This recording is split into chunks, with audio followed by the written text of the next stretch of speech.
ओम भूर्भुवः स्वः तत्सवितुर्वरेण्यं भर्गो देवस्य धीमहि धियो यो नः प्रचोदयात्।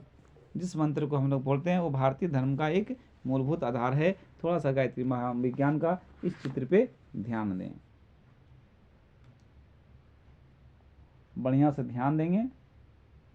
ओम 3 टहनियाँ, भूर्भुवः स्वः तत्सवितुर्वरेण्यं भर्गो देवस्य धीमहि धियो यो न प्रचोदयात्। ये है भारतीय धर्म का मूलभूत आधार और जीवन विज्ञान का मूलभूत आधार है।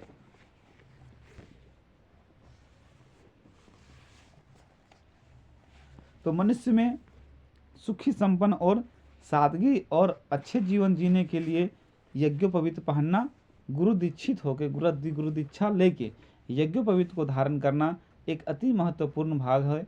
हर नर नारी को पहनना चाहिए और उसे जागृत करना चाहिए, अपने आत्मा को जागृत करना है, प्राण प्रतिष्ठा करना है और उस प्राण प्रतिष्ठा से ये सारे चीज़ आपको गुण आएंगे। क्या क्या गुण आएगा, इसमें से गुण का भाव है।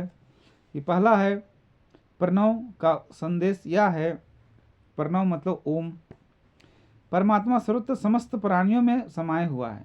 परमात्मा समस्त प्राणियों में समाया हुआ, सर्वत्र, कहीं बाकी नहीं।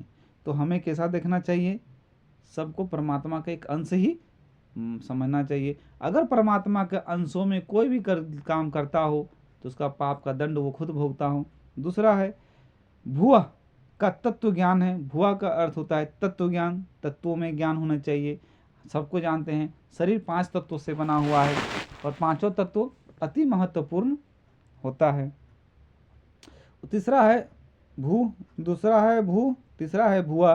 भुआ का तत्व है पापों के विरोध रहने वाले मनुष्य देवता को प्राप्त करते हैं। जो पवित्र आदर्श और साधनों को अपनाता है वह बुद्धिमान है। पापों के विरोध रहना होगा, पाप नहीं करना होगा।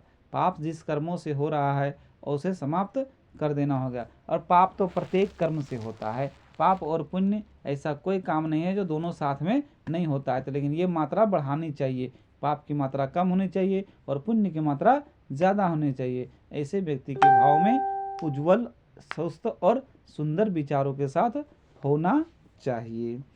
तीसरा है, चौथा है स्वाहा। स्वाहा की प्रतिध्वनि है। स्वाहा के अर्थ होता है प्रतिध्वनि, जो हमारे ध्वनि उत्पन्न होता है।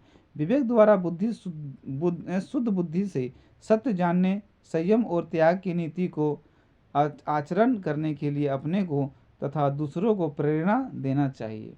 हमेशा सत्य के साथ होना